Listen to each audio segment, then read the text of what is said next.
with Owen, and we're making another car stories video about his BMW F10 550i. Yeah. And it's not just a 550i. It's had one or two things done to it. Just a couple of things. Yeah. Do you want to? Couple of little extra things. Yeah. I suppose a lot of it will show you under the bonnet. You'll probably see a little bit from that, but just recently we did a dyno with it, just to sort of get an idea where it's sort of sitting with power. Unfortunately, I couldn't run one of my tunes through it. It wasn't active during dyno mode, so I was just running on JB4. But we managed to pull 598 wheel horsepower and 987 newton meters of torque. So yeah, very impressive results for not all the tune there. So on the road, it's quite a different beast. Yeah, and actually, when I was doing the tune, I only had adaptive boost about just over 9 pounds, and at the moment it's running about 12.5 adaptive above, so it's quite a bit more than what it was on the dyno. So right, yeah. She really does get up and go. So yeah, what have I done to it? Well, it originally was a family car, believe it or not. The wife used to drive it, and then I thought, no, I was doing a bit of, it was actually through COVID time, I did a bit of reading, and then unfortunately the YouTube stuff hooked me of different things that were available for them, and one of the adverts was you can make 500 wheel horsepower for $1,500, and I thought, well, that sounds good. So I ventured down that rabbit hole, and we far surpassed that, and so now I ended up with the machine I got now. So it's running on ethanol, so it's tuned capable of running at E85. Pretty much set at about E55, E50 to E60 is where it seems to sit and be pretty happy, and delivers a lot of power through that. So there's quite a few mods we had to do to be able to achieve that.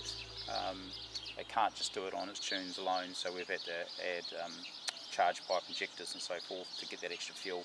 The fuel management system just couldn't keep up with it. So other than that, the fuel system's pretty stock.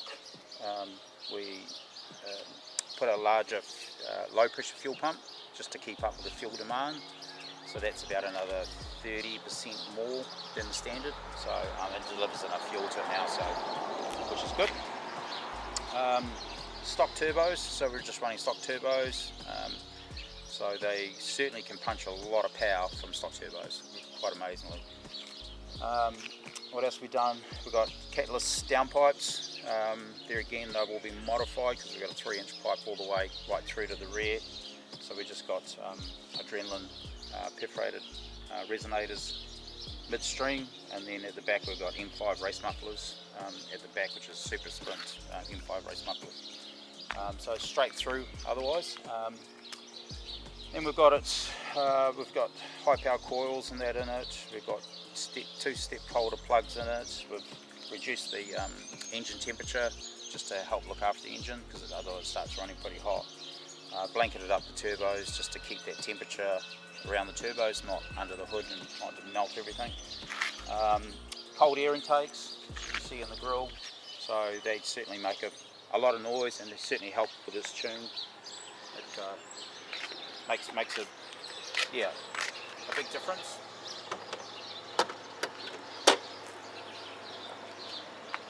So yes, under the hood you can obviously see all the cold air charge pipes are coming through. These are our charge pipe injectors. So these all run through, so it's got 2 tunes. It's got a JB4 tune, which allows me to have a user adjustment setting. It's ready for when I want to put methanol onto it, so that I can adapt that through it. But it allows me to do a lot of self tunes myself.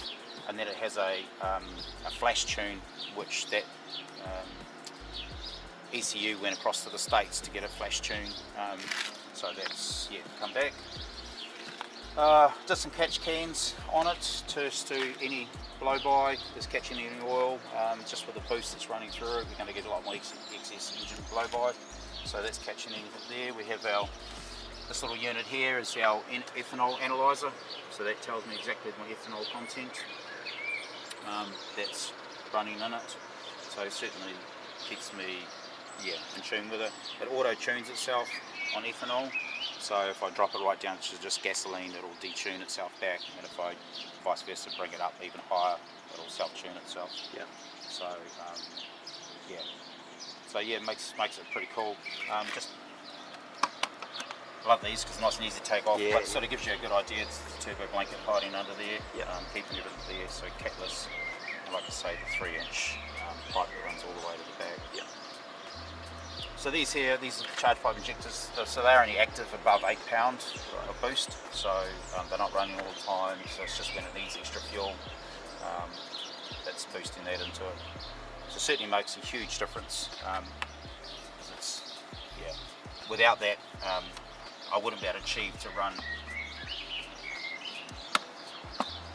Just gives it what it needs when it needs it. 100%. Yeah. It just gives it what it needs when it really needs it. Yeah. So and it definitely makes a huge difference. Yeah. So it's just amazing. Those injectors, it was running quite lean. Once she sort of hit the gas a little bit, but now the AFR's really come back down. So which is really good.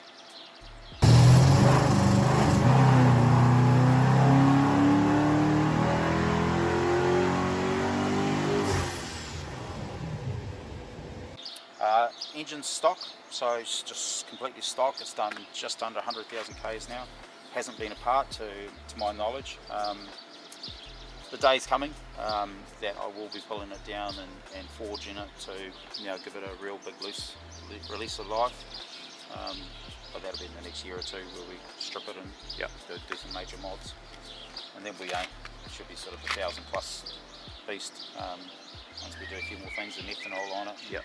You're talking about transmission as well? Yeah. So the transmission, there's a place in the States that I'll send the transmission to, so that'll boost it. That'll allow it to hold up to 1,800 horsepower. So which is quite critical because you can't have all the power under the bonnet and you can't deliver it. Yep. It's really important to be able to have everything structurally strong enough to take it all. So I'll just work through it. But that's sort of the next few years project. If maybe a little bit longer, but we'll work through it just to make it sort of quite a unique sort of beast. Bit of a, I suppose, in a sense, sheep and wolves. A wolf in sheep's clothes. Yeah. Because it doesn't look. Yeah.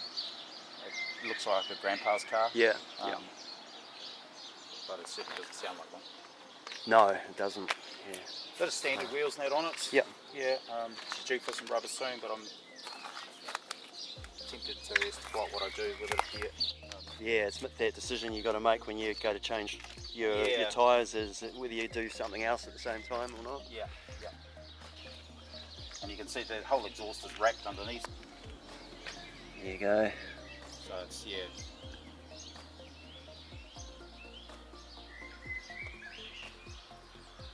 so it's a nice job of the guys that did that. Yeah. Is that local work? Yeah, it was Max Fab and Taurico. Oh, yeah. So Max Fabricators.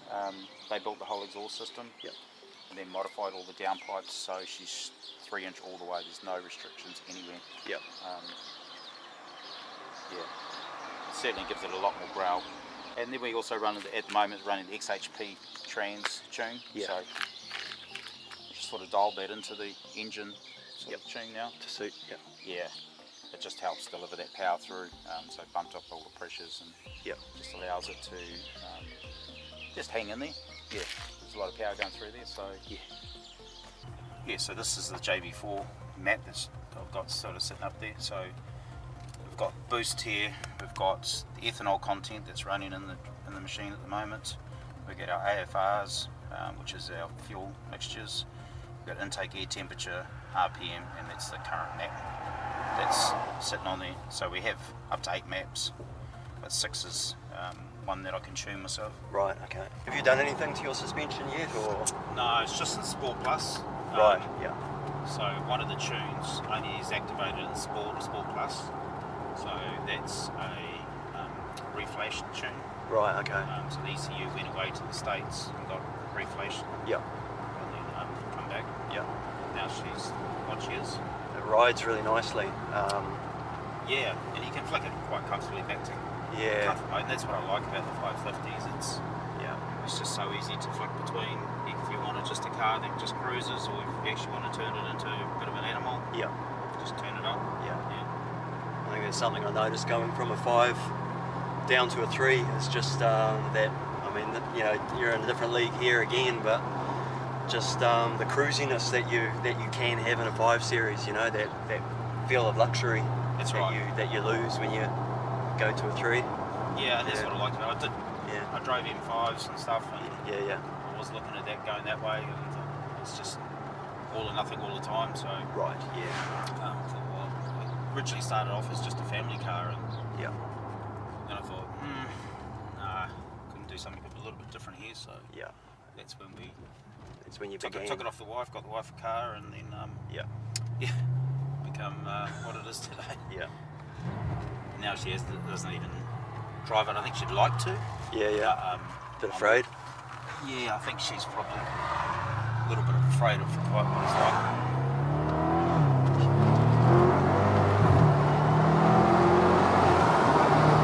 Yeah, she should be afraid. Yeah.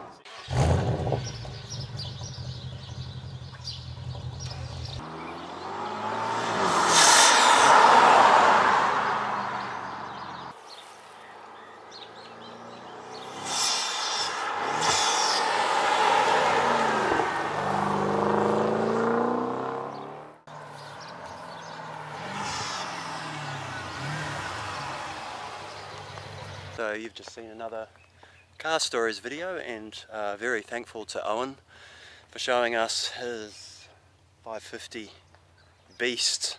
It's not just a 550 as you saw.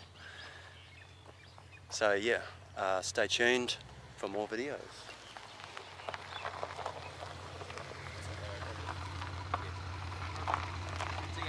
See ya.